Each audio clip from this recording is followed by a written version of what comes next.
जय हिंद दोस्तों। मैं निर्मल झलाया स्वागत करता हूं आपका एनजे हिंदी एकेडमी पर। दोस्तों, यूजीसी नेट का कंटेंट हम पढ़ रहे थे। यूजीसी नेट की चीज़ों को हम देख रहे थे। आपको मैं बता दूं कि यूनिट फर्स्ट हमने स्टार्ट किया था भाषा विज्ञान, जिसमें हमने सबसे पहले भाषा की परिभाषा, भाषा के विकास का जो क्रम था वो, और उसके बाद जो विश्व में भाषा वर्गीकरण वो देखा। कल की क्लास में हमने प्राचीन भारतीय आर्य भाषा, मध्यकालीन भारतीय आर्य भाषा और आधुनिक भारतीय आर्य भाषा, ये तीनों, इनका कालक्रम और इनमें जो भाषाएं जैसे वैदिक, संस्कृत, लौकिक, पाली, प्राकृत, अभ्रंश, अवभट और पुरानी हिंदी, ये यहाँ तक हमने पूरा क्रम देखा था। उसी में हमने अभ्रंश, जो हमारी मध्यकालीन भारतीय आर्य भाषा में जो तीसरा पार्ट आता है अभ्रंश भाषा, उस अभ्रंश भाषा में हमने छः अभ्रंश भी देखे थे ना, जैसे सोरसेनी अभ्रंश, मागधी अभ्रंश, ब्राचड़ अभ्रंश, खस अभ्रंश, है ना, अर्धमागधी अभ्रंश। इस प्रकार से हमने अभ्रंश भी देखे थे। तो उन अभ्रंश से कुछ आधुनिक भाषाएं विकसित हुई थी, है ना। उन अभ्रंश से कुछ आधुनिक भाषाएं विकसित हुई थी। जैसे सोरसेनी अभ्रंश से पश्चिमी हिंदी, राजस्थानी हिंदी, गुजराती हिंदी, पहाड़ी हिंदी, इस प्रकार से था, है ना। अब क्या हुआ कि जैसे हमने पहले अभ्रंश देखा, अभ्रंश से विकसित आधुनिक भाषा देखी थी वहाँ पर। अब उन आधुनिक भाषाओं से भी विकसित हुई है हमारी बोलियाँ, यानी कि जो वर्तमान में हम जैसे अवधी बोलते हैं, ब्रज बोलते हैं, मालवी बोलते हैं, छत्तीसगढ़ी बोलते हैं, बुंदेली बोलते हैं, बघेलखंडी बोलते हैं। जितनी ये हमारी जो बोलियां हैं, ये बोलियां हमारी एक्चुअल में किससे विकसित हुई है? ये आधुनिक भाषाओं से विकसित हुई है। तो ये क्रम आपको याद होना चाहिए, और कौन सी बोली किस आधुनिक भाषा से विकसित हुई है और कौन सी आधुनिक भाषा किस अभ्रंश में रखी जाती है, ये पूरा पैटर्न आपको याद होना चाहिए। अगर आप लोगों को लगता है कि सर ये क्यों याद करें, तो PYQ उठा के देख लो, आपको पता चल जाएगा कि पिछले सालों के एग्ज़ाम के पेपरों में कितना ज़्यादा इस प्रकार के पैटर्न पे पूछा गया। कई बार पूछा गया है कि जो बोलियों को देखकर डायरेक्ट ये पूछा गया कि कौन से अभ्रंश में ये निकली हुई है ना, तो यहाँ तक चीज़ें आती हुई है। तो ये एक मोटा मोटा मैंने आपको आइडिया बता दिया कि अभी तक पिछली 2 क्लासेस में क्या हुआ और आज की क्लासेस में हम क्या पढ़ने वाले हैं, ठीक है। अगर आप लोगों को इन सब की PDF चाहिए, पूरे प्रॉपर नोट्स की, ऑल 10 यूनिट्स की बेहतरीन PDF चाहिए टाइप की हुई, तो हमारे टेलीग्राम चैनल से जुड़िए। यहाँ पर टेलीग्राम चैनल की लिंक आपको डिस्क्रिप्शन में मिलेगी, तो उससे जुड़िए, आपको सारी PDF वहाँ मिल जाएगी। अगर आपको UGC नेट का ऑनलाइन टेस्ट देना है तो भी हमारे टेलीग्राम पे ज्वाइन हो जाइए। वहाँ पर आपको एक वेबसाइट मिलेगी, वहाँ पर आप ऑनलाइन टेस्ट दे सकते हो। ठीक है, चलो स्टार्ट करते हैं। अब हम बात करते हैं सबसे पहले सोरसेनी अभ्रंश की, क्योंकि हमने सबसे पहले सोरसेनी अभ्रंश देखा था, और सोरसेनी अभ्रंश से विकसित कुछ आधुनिक भाषाएं देखी थी। जैसे उसमें से पहली मैंने यहाँ पर रखी है पश्चिमी हिंदी। पहली क्या रखी है? पश्चिमी हिंदी। क्या है? पश्चिमी हिंदी। उसी प्रकार से राजस्थानी हिंदी, गुजराती हिंदी, पहाड़ी हिंदी, ये हमारी इससे सोरसेनी अभ्रंश से विकसित आधुनिक भाषा है, ठीक है। ये हमने यहाँ पर देखा था। क्लियर हुआ? अब इसके बाद हम पश्चिमी हिंदी में कितनी बोलियों को रखा गया है, ये हमें देखना है ना। तो पश्चिमी हिंदी में मेरे भाइयों 6 बोलियों को रखा गया। कितनी बोलियों को रखा गया? 6 बोली को रखा गया ना। 6, इनकी संख्या कितनी है? 6। अब उन 6 बोलियों को भी हमने 3-3 के 2 भाग में डिवाइड कर दिया यहाँ पर। पहले 3 को हमने आकार बहुला जिनको नाम देते हैं, और जो बाद की 3 है उनको हम उकार बहुला कहते हैं। आती 6 की 6 ही पश्चिमी हिंदी की बोलियां हैं। अगर आपसे ये पूछे कि पश्चिमी हिंदी में कितनी बोलियां, तो 6 आपको संख्या बतानी है ना। अगर ये पूछे कि पश्चिमी हिंदी में कितनी बोलियां, तो 6, लेकिन उन 6 को 3-3 को अलग अलग उसमें रखा गया, आकार बहुला में और उकार बहुला में। आकार बहुला और ओमकार बहुला में रखा गया ना। तो आकार बहुला में 3 कौन सी रखी गई और ओमकार बहुला में 3 कौन सी रखी गई, ये भी साथ में देख लेंगे। प्लस ये 6 की 6 हमारी पश्चिमी हिंदी के अंतर्गत रखी गई है, ये भी हमें याद होना चाहिए। जैसे पहली आती है कोरवी, दूसरी आती है हरियाणवी, जिसे हम बांगरू भी कहते हैं, तीसरी है हमारी दक्कनी। कोरवी, हरियाणवी और दक्कनी, ये 3 भाषा हमारी आकार बहुला में आती है, जो कि पश्चिमी हिंदी की ही हमारी बोली है, यानी पश्चिमी हिंदी का ही भाग है। और फिर आता है हमारा ब्रज, बुंदेली और कन्नौजी। ब्रज, बुंदेली और कन्नौजी, ब्रज, बुंदेली, कन्नौजी ओमकार बहुला में रखी गई है, और ये भी हमारी किसके अंतर्गत आती है? पश्चिमी हिंदी के अंतर्गत ही आती है। यानी पश्चिमी हिंदी के अंतर्गत कुल 6 बोलियां आती है। कौन कौन सी 6 बोलियां हैं हमारी पश्चिमी हिंदी के अंतर्गत? कोरवी, हरियाणवी, दक्कनी, ब्रज, बुंदेली और कन्नौजी। ये 6 नाम याद होना चाहिए। क्वेश्चन ऐसे भी बने हैं कि उन्होंने पूछ लिया कन्नौजी कौन से अभ्रंश में रखी गई, तो मेरे भाई कन्नौजी जब पश्चिमी हिंदी के अंतर्गत रखी गई, और पश्चिमी हिंदी आधुनिक जो भाषा है हमारी वो किसके अंतर्गत है, शोरसेनी अभ्रंश के अंतर्गत, तो शोरसेनी अभ्रंश आप जवाब दे सकते हो। उसी प्रकार से ब्रज, बुंदेली, दक्कनी, हरियाणवी, कन्नौजी का भी आपसे पूछा जा सकता है। ठीक है, ये चीज़ें आपको याद होनी चाहिए। तो ये एक पैटर्न है। आप पिछली क्लासेस में देखोगे या पूरे कंटेंट को देखोगे तो देखो मैंने भाषा विज्ञान वहाँ से स्टार्ट किया था बिल्कुल जीरो से, कि भाषा का ही विकास कैसे हुआ है ना, ये भाषा बनी कैसे, वहाँ से लगाकर फिर मैंने विश्व में भाषाओं का वर्गीकरण, फिर भारत में भाषा का वर्गीकरण, और हिंदी का विकास कैसे हुआ भारत में, कौन कौन सी भाषाओं के बाद हुआ, वहाँ तक का एक क्रम। और उसके बाद हम देख रहे हैं कि जो भाषाएं ये किस जो आधुनिक भाषाएं, यानी कि जो उपभाषाएं, आधुनिक भाषा कहूँ या जो उपभाषाएं, ये उपभाषाएं हमारी कौन सा अभ्रंश में रखी गई है, और जो भाषाएं इनसे कौन सी बोलियां विकसित हुई, ये पैटर्न पर अभी हम बात कर रहे हैं ना। तो इसको दिमाग में अच्छे से बिठाना और पिछली क्लासेस जरूर देखना आप, है ना, इसी प्लेलिस्ट में आपको मिल जाएगी। फिर आती है हमारी शोरसेनी अभ्रंश में ही दूसरी उपभाषा आती है हमारी राजस्थानी हिंदी। क्या आती है, राजस्थानी हिंदी। राजस्थानी हिंदी में जो भाषाएं आती है, जो बोलियां आती है, उनको ट वर्ग बहुला कहते हैं। क्या कहते हैं, ट वर्ग बहुला। जैसे मैंने पश्चिम हिंदी में आपको आकार बहुला और ओमकार बहुला बताया, ठीक उसी प्रकार से राजस्थानी हिंदी में आपको ट वर्ग बहुला आती है। क्या आती है, ट वर्ग बहुला आती है। ठीक है, इस राजस्थानी हिंदी में जो ट वर्ग बहुला आती है, इस ट वर्ग बहुला में राजस्थानी हिंदी में कौन सी 4 बोलियों को रखा गया है, तो 4 बोलियों रखा गया। पहला मारवाड़ी, दूसरा जयपुरी जिसे डुंडाणी भी कहा जाता है, याद रखना, जयपुरी को डुंडाणी भी कहा जाता है। एग्जाम में कभी कभी क्या होता है कि बच्चे जयपुरी नाम याद कर लेते हैं और एग्जाम में डुंडाणी दिया होता है। अब वो वहाँ पर कंफ्यूज हो जाते हैं कि यार हमने तो राजस्थानी की 4 पढ़ी थी, मारवाड़ी, जयपुरी, मेवाती, मालवी, ये डुंडाणी कहाँ से आ गया ना। इसलिए याद रखना कि जयपुरी का ही नाम हमारा डुंडाणी है। मेवाती और मालवी, ये जो 4 बोलियां हैं, ये 4 बोलियां हमारी राजस्थानी हिंदी के अंतर्गत रखी गई है। मारवाड़ी, जयपुरी, मेवाती और मालवी, याद रखना आप लोगों को, है ना। मारवाड़ी जो है वो मारवाड़ क्षेत्र, राजस्थान के मारवाड़ क्षेत्र में बोली जाती है। जयपुरी जयपुर के क्षेत्र आसपास में बोली जाती है। मेवाती जो है वो राजस्थान के उत्तर क्षेत्र में बोली जाती है, और राजस्थान के दक्षिण क्षेत्र में मालवी बोली जाती है ना। राजस्थान के दक्षिण और मध्य प्रदेश के पश्चिम, उत्तर पश्चिम क्षेत्र में मालवी बोली बोली जाती है। फिर इसी के अंतर्गत हमारी तीसरी उपभाषा जो आती है वो पहाड़ी हिंदी है। इनको उपभाषा कहा जाता है। क्या कहा जाता है, उपभाषाएं कहा जाता है ना, उपभाषाएं कहा जाता है। ये क्या है, हमारी पहाड़ी हिंदी है। और पहाड़ी हिंदी के अंतर्गत पहली बोली आती है कुमाऊनी। पहली बोली क्या आती है, कुमाऊनी आती है ना। और दूसरी आती है गढ़वाली। तो देखो कौन कौन सी हमारी कुमाऊनी और गढ़वाली, ये जो 2 बोलियां हैं ये हमारी पहाड़ी हिंदी के अंतर्गत रखी जाती है। क्वेश्चन ये भी पूछा जाता है कि गढ़वाली कौन से अभ्रंश के अंतर्गत आती है, तो शोरसेनी अभ्रंश के अंतर्गत ये आती है। ठीक है, ये क्रम आपको याद होना चाहिए, ये क्रम आपको याद रखना चाहिए। ठीक है, यहाँ तक चीज़ें आपको क्लियर होना चाहिए। ओके, फिर उसके बाद हमारी आती है अर्धमागधी। क्या आती है, अर्धमागधी। अर्धमागधी हमारा अभ्रंश है। क्या है, अपभ्रंश है। अर्धमागधी हमारा अभ्रंश है। जैसे हमने शोरसेनी अभ्रंश देखा, और शोरसेनी में हमने 3 आधुनिक भाषाएं देखी, और उन 3 आधुनिक भाषाओं के अंतर्गत उनकी बोलियां देखी, है ना। आप देखना पैटर्न को, अभ्रंश, अभ्रंश के अंतर्गत आधुनिक भाषा मतलब उपभाषाएं, और उपभाषा के अंतर्गत बोलियां देखी। उसी प्रकार से दूसरा अभ्रंश आता है हमारा अर्धमागधी। याद रखना, एक मागधी भी है और एक अर्धमागधी भी है। तो ये कौन सा पढ़ रहे हैं अभी हम, अर्धमागधी अभ्रंश। क्या पढ़ रहे हैं, अर्धमागधी अभ्रंश। और अर्धमागधी अभ्रंश के अंतर्गत जो उपभाषा रखी गई है वो है पूर्वी हिंदी। मैं एक चीज़ और क्लियर कर दूं, यहाँ पर जैसे मैंने बोला कि शोरसेनी अभ्रंश के अंतर्गत 3 उपभाषा मैंने अभी आपको बताई, लेकिन यहाँ पर 4 रखी है, गुजराती हिंदी भी रखी गई। गुजराती हिंदी की बोलियों को हम नहीं पढ़ते हैं ना, हमारे सिलेबस में, हमारे इस पैटर्न में हम गुजराती हिंदी की बोलियों को नहीं पढ़ते, इसलिए जो हमारे काम की है या जहाँ हम पढ़ते हैं उन्हीं को मैंने इनके अंतर्गत रखा गया है। बाकी ये है कि शोरसेनी के अंतर्गत 4 भाषाएं आती है ना, पश्चिमी, राजस्थानी, गुजराती और हमारी पहाड़ी हिंदी। ठीक है, उसी प्रकार से अर्धमागधी के अंतर्गत भी और बाकी भी आती है, लेकिन हम इसके अंतर्गत सिर्फ पूर्वी हिंदी को पढ़ रहे हैं ना। और पूर्वी हिंदी के अंतर्गत पूर्वी हिंदी की बोलियां पढ़ते हैं। पूर्वी हिंदी के अंतर्गत 3 बोलियां बोली जाती है, अवधी, बघेली और छत्तीसगढ़ी। आपको सबसे ज़्यादा कन्फ्यूजन बघेली और अवधी में हो सकता है, क्योंकि आपको पता है कि बुंदेली और ब्रज जो है वो हमारी किस में बोली जाती है, पश्चिमी हिंदी उपभाषा के अंतर्गत बोली जाती है ना।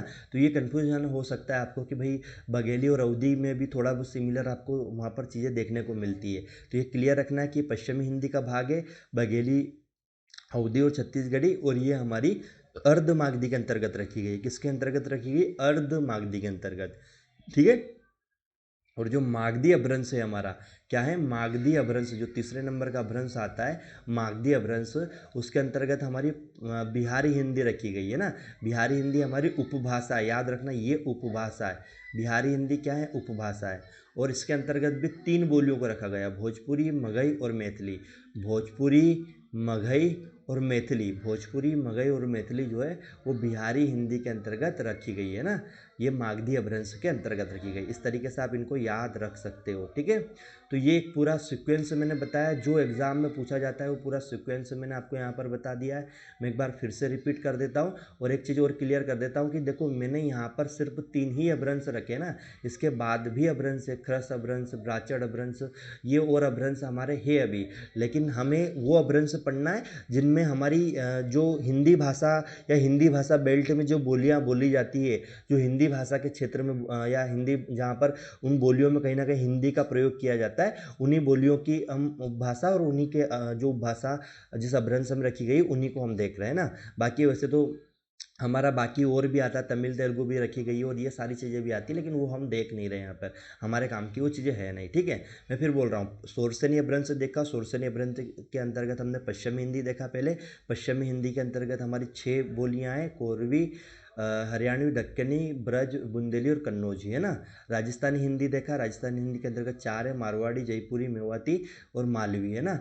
और उसके बाद हमने देखा कि पहाड़ी हिंदी, और पहाड़ी हिंदी के अंतर्गत 2 है ना, कौन कौन सी? कुमाऊनी और गढ़वाली। फिर हमने अर्धमागधी अपभ्रंश देखा, अर्धमागधी अपभ्रंश के अंतर्गत पूर्वी हिंदी को रखा गया है और इसके अंतर्गत 3 बोलियां बोली जाती है, अवधी, बघेली और छत्तीसगढ़ी, है ना। फिर उसके बाद आता है मागधी, मागधी के अंतर्गत बिहारी हिंदी रखा गया है, उसमें भोजपुरी, मगही और मैथिली को रखा गया है। ये सीक्वेंस आपको याद होना चाहिए, ये सीक्वेंस आपको याद रहेगा तो आप सारे क्वेश्चन यहाँ से जितने आते हैं, चाहे वो बोली को देकर अपभ्रंश पूछे या अपभ्रंश को देकर कोई उपभाषा पूछे, आप सब कुछ क्लियर कर सकते हो, ठीक है।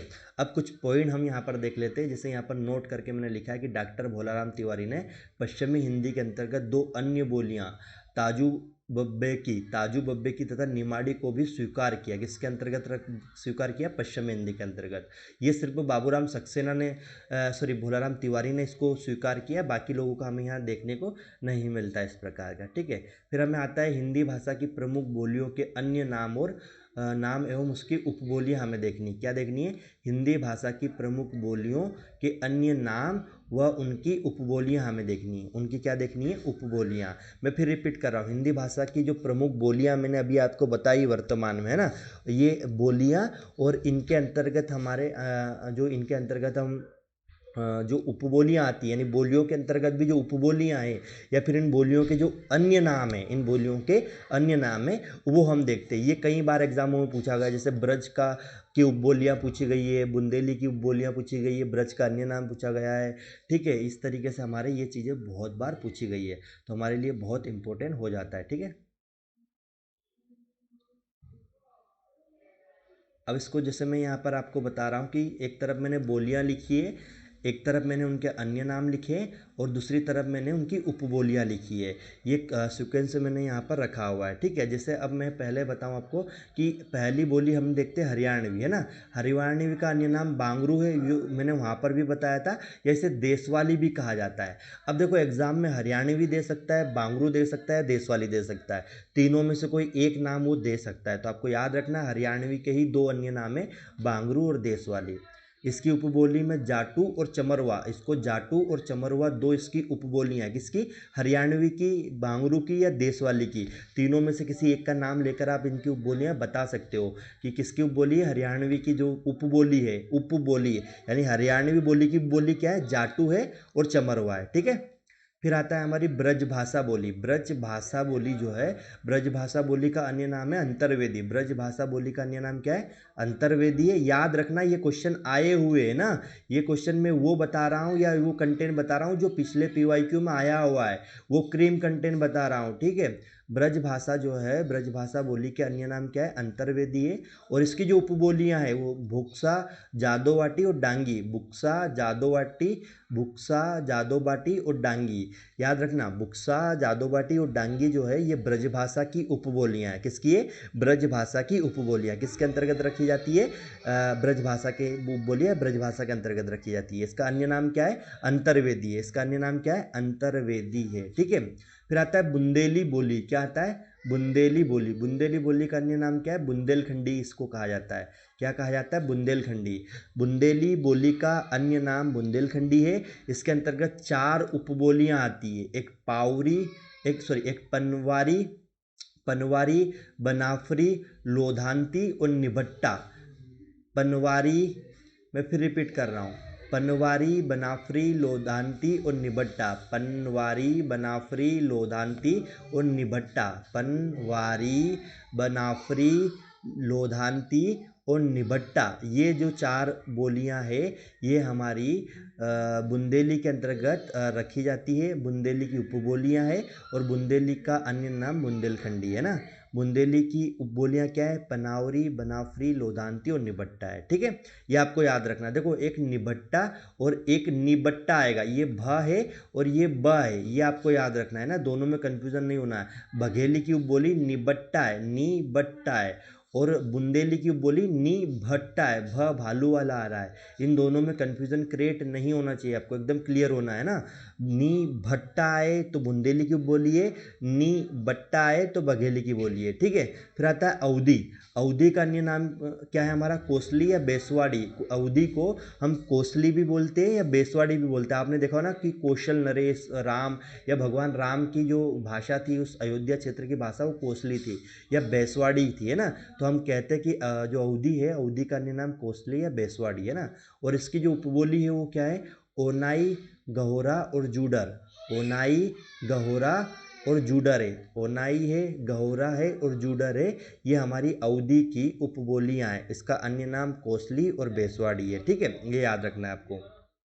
फिर आपका आता है कोरवी। कोरवी का अन्य नाम खड़ी बोली है। छत्तीसगढ़ी, छत्तीसगढ़ी का अन्य नाम खलटाई और लरिया है। खलटाई या फिर क्या है, लरिया है ना। और बघेली, बघेली का अन्य नाम क्या है हमारा, बघेली का अन्य नाम क्या है, रिवाई है। डिंगल, डिंगल का अन्य नाम क्या है, भाट भाषा। पिंगल, पिंगल का अन्य नाम क्या है, नाग भाषा। ये डिंगल पिंगल का तो कई बार एग्जामों में आ चुका है, PYQ में कई बार ये आ चुका है ना, डिंगल पिंगल का। इसलिए इसको तो आप अच्छे से देख लेना, याद भी रख लेना ना। मैं फिर बोल रहा हूँ, बघेली का अन्य नाम रिवाई है, डिंगल का अन्य नाम भाट भाषा और पिंगल का अन्य नाम नाग भाषा है। ठीक है। बंगेली की उपबोली जरूर याद रखना, नी बट्टा है। और बुंदेली की उपबोली नी भट्टा है। ठीक है, ये आपको याद रखना है। क्लियर हुआ। फिर आता है हिंदी की प्रमुख बोलियों के नामकरण हमें देखना है। हिंदी की जो प्रमुख बोलियां हैं, अभी जो मैं बोलियां बोल के आया हूं आपको, इनके अन्य नाम क्या है या इनका नामकरण क्या किस व्यक्ति ने किया है ना। तो इसके अन्य नाम तो हमने देख लिए, इनकी उपबोलियां भी हमने देख ली। अब हम इनके नामकरण देखते हैं कि किसका किसने नामकरण किया है ना। तो बोली और एक तरफ मैंने नामकरण लिखे, जैसे यहाँ पर लिखा है कोरवी, तो कोरवी का नामकरण राहुल सांकृत्यायन ने किया। ये क्वेश्चन आए हुए क्वेश्चन है ना, ये आए हुए क्वेश्चन का ही कंटेंट में बना के आपको प्रोवाइड करा रहा हूँ। PYQ एक तरीके से आप समझ सकते हो इनको। तो ये आए हुए क्वेश्चन है आपके। कोरवी का नामकरण किसने किया, राहुल सांकृत्यायन ने किया। कोरवी का नामकरण किसने किया है, राहुल सांकृत्यायन ने। ब्रजबुली का नामकरण किसने किया, ईश्वर चंद्र गुप्त ने किया। राजस्थानी भाषा का नामकरण किसने किया है, ग्रियर्सन ने किया है। डिंगल का नामकरण किसने किया, बाकीदास ने। बिहारी का नामकरण किसने किया है, ग्रियर्सन ने किया है। भोजपुरी का नामकरण किसने किया, रेमंड ने किया है। ठीक है। ग्रियर्सन ने 2 भाषाओं का नामकरण किया, एक राजस्थानी और एक बिहारी का, याद रखना। डिंगल का नामकरण बाकीदास ने किया है, भोजपुरी का रेमंड ने किया है। और मैथिली का जो नामकरण है वो कोलब्रुक ने किया। मैथिली का जो नामकरण है वो किसने किया, कोलब्रुक ने किया है। ठीक है। तो ये प्रमुख बोलियां और उनके नामकरण कर्ता भी मैंने यहाँ पर आपको बता दिया है। ब्रजबुली का नामकरण ईश्वर चंद्र गुप्त ने, राजस्थानी का नामकरण ग्रियर्सन ने, डिंगल का बाकीदास ने, बिहारी का ग्रियर्सन ने, भोजपुरी का रेमंड ने और मैथिली का कोलब्रुक ने। आज की क्लास में क्या क्या देख लिया अभी तक हमने? आज की क्लास में मैंने आपको बताया कि वो अपभ्रंश, उन अपभ्रंश से विकसित होने वाली उपभाषा और उन उपभाषाओं से विकसित होने वाली बोलियाँ।